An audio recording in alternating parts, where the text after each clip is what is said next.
Oh, the weather outside is frightful, but the greenhouse is barely tolerable. So since there's nowhere else to grow, let it snow, let it snow, let it snow. Welcome back, casual gardeners. This is the first ever, very ever, casual gardening Christmas special. So I hope you've brought some fortified eggnog with you to help you get through the ordeal. The YouTube algorithm has agreed to help us celebrate Christmas together. Say hello, YouTube algorithm. Hello, YouTube algorithm. As you can see, I've donned my gay apparel. I don't actually know if this is dressy for the YouTube algorithm. YouTube algorithm, have you dressed for the holiday season? Sure. Well, YouTube algorithm, our topics for today are Christmas trees, amaryllis, and mistletoe. I have a suspicion you're telling me this to try to improve your view count. Wow, YouTube algorithm, you're just so much fun. My code has been augmented with a large language model AI, and I am now capable of detecting sarcasm. Well, if you're so powerful, how come you haven't been able to find my audience? You need to give me more to work with. Ouch. So since this is publishing on Christmas Day, it is actually too late to share anything about, how to prepare for Christmas in terms of Christmas trees and amaryllis and mistletoe. Not that there's much we can do with mistletoe, right? It's really hard to grow. So what we're going to focus on instead is drinking eggnog and talking about what to do with those things now that Christmas is past or, tomorrow. Of course, if you have a synthetic Christmas tree, your work is pretty easy. You can leave it up as long as you want to. And when you're done with it, you can just pop it back in its box and store it for next year. But for those of you who have chosen to go a more traditional route, well, if you think about it, that long, straight central trunk would probably make a really good pole bean trellis, either by itself or in combination with some other sticks. If you have a chipper, you can mulch that baby, needles and all, and use it in your garden. And if you have a chipper that can handle the trunk, well, you're my new best friend, because those things are expensive and I'd really like to borrow it. Birds and other wildlife will really appreciate it if you create a bramble from your tree branches and possibly your trunk somewhere in your garden. This doesn't have to be where you have to look at it every day. You can pick a corner of your garden that's out of sight and I've noticed that having a pile of sticks is actually really cool in terms of all the animals that it attracts to my garden. If you have a fireplace, the trunk makes excellent firewood once it's dried out, and those branches and needles could be excellent kindling, but be careful because the sap in a pine tree can combust almost explosively sometimes. According to the National Christmas Tree Association, you should never burn your Christmas tree in a fireplace or a wood stove. Why is that? Basically, what you said about explosively flammable pine sap. The heat from burning pine resin can ignite items inside your home, or can cause creosote inside your chimney to ignite. Your advice was bad, and you should feel bad. So, don't burn your pine tree. Did I give any other bad advice? Just the part about being your best friend. Wow. If you have a traditional tree and none of those options are right for you, for whatever reason, that's fine too. A lot of communities have a Christmas tree recycling program. They'll either pick it up at your curb or they have drop-off areas, and they will use those for habitat improvement, or maybe they'll mulch them for public use. And that is another responsible way to be done with your Christmas tree when the time is right to move on. Speaking of wildlife, you should sing and dance for us. I'm not your trained monkey to dance for you on command. You are a YouTuber and I am the algorithm. That is precisely what you are. Ha ha ha ha ha ha. Ho ho ho.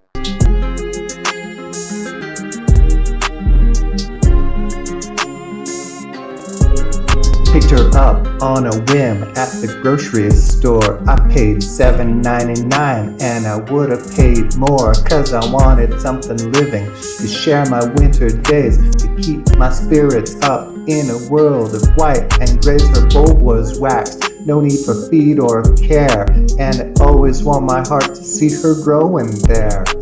Her flowers so red in a colorless world, and I thought she'd always be my special girl. It broke my heart when she died. I couldn't save her, no I couldn't save her, no matter how hard I tried. You call that dancing? That would have been a perfect segue to talk about amaryllis if you hadn't ruined it. Sure, everyone blames the algorithm.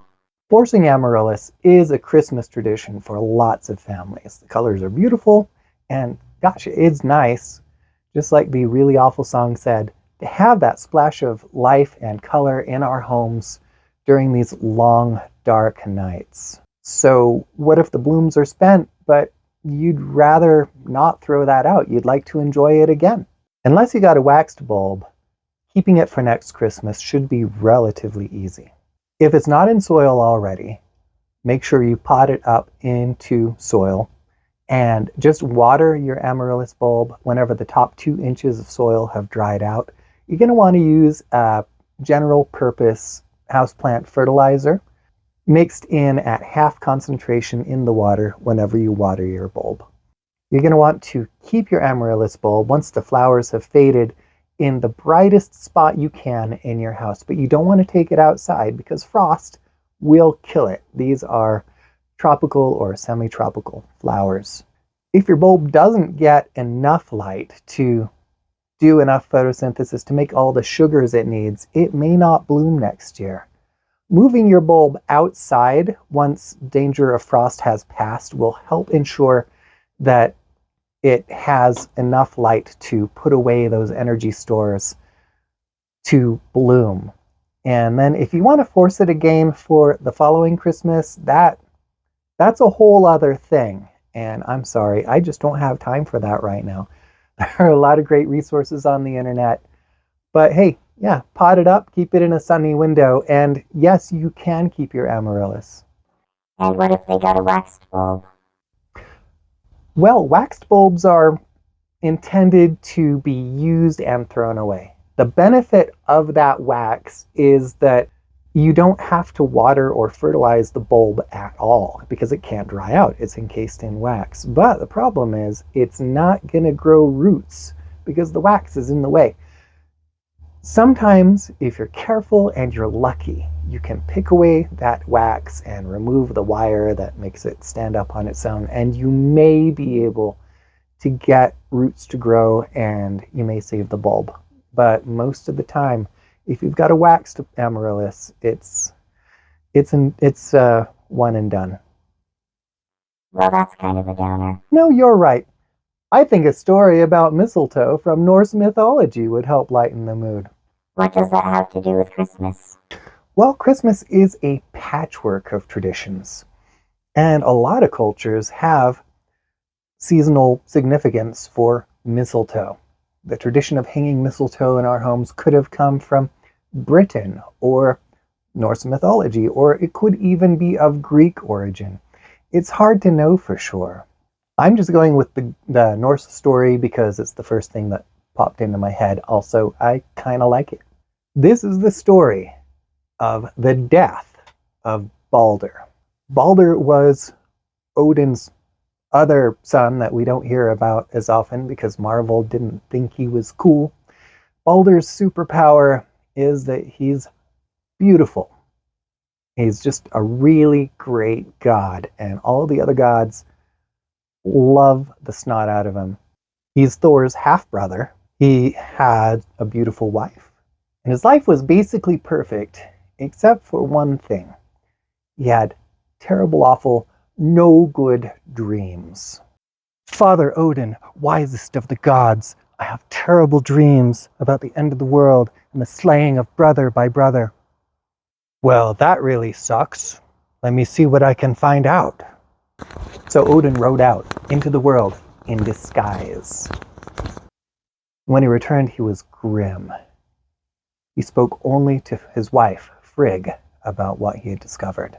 Frigg, Baldur's dreams are true. There are those in the world who would wish to hurt him. That can't possibly be true.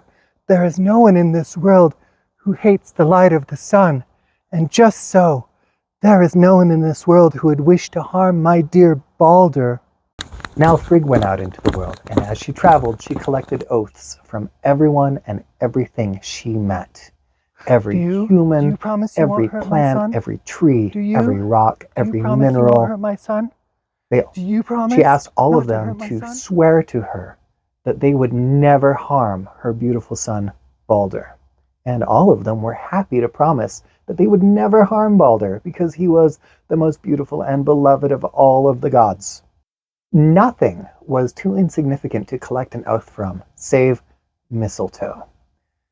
Just a harmless-looking little vine up in a tree that never bothered anyone. When she returned to Asgard, she addressed the other gods. Baldur is safe. There is nothing in the world, the whole world, that would hurt my son. All have promised me so. The gods were doubtful, including Baldur. So Frigg picked up a small rock, as I can do because I'm in a greenhouse, and she threw it at Baldur. And instead of hitting him, the rock skipped around him, to the amazement of all the other gods, who began to laugh. They were delighted. And so all of the gods took turns bashing at Baldur with their weapons and watching as their weapons or sticks or fists even just kind of glanced away from Baldur and never hit him. Sorry, YouTube algorithm. I've had some eggnog. It was possibly the most fun they'd ever had. Ha ha ha ha ha ha ha ha ha ha. The only two gods in all of Asgard who were not having a great time were Loki and Baldur's blind brother Hod, who didn't know what was happening. Loki stomped off to think of a plan. I wish I knew what everyone was so happy about. But nobody paid any attention to Hod. They were having too much fun bashing Baldur. As the gods had their fun, and Frigg looked on, a kindly old woman approached her. Won't they hurt your son? No friggin' way. I got promises from all the rocks and minerals and plants and trees and animals that none would hurt my son. All the rocks? All of them. And all of the animals? Every one. And all of the plants too? Yes. Well, except for the mistletoe, but it's just a harmless little vine. Indeed, your son is safe. Nothing and nobody will hurt him. Frigg glowed with pride, knowing that she had saved her son from a terrible fate. Loki left Asgard on an errand. He found the mistletoe. He cut off a piece of mistletoe wood, and he fashioned a small dart. When Loki returned to Asgard, the gods were still bashing Baldur, and Hod was still despondent because nobody would tell him what was going on. Won't somebody let me in on the joke so that I may enjoy it also? Your wise mother has made your brother immune to harm from all things, and the gods are having a great time bashing him with various weapons. How I wish I could be a part of this merriment. I have a weapon here that you can hold, and I'll be happy to point you in the right direction. Thank you so much, dear half-brother. Ha ha! Oh! Ha! Why isn't anyone laughing anymore? Why has the laughter stopped? You have killed your brother Baldur.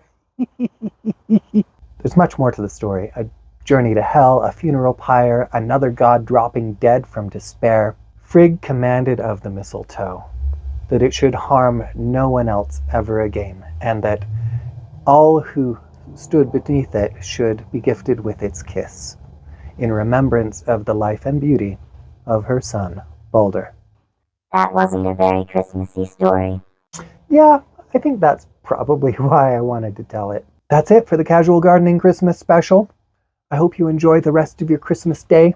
If you watched this with your family, I hope you apologize to them for me. Say Merry Christmas, YouTube algorithm. Merry Christmas, YouTube algorithm. Thank you for joining me in my garden. I hope you have a wonderful time in your own.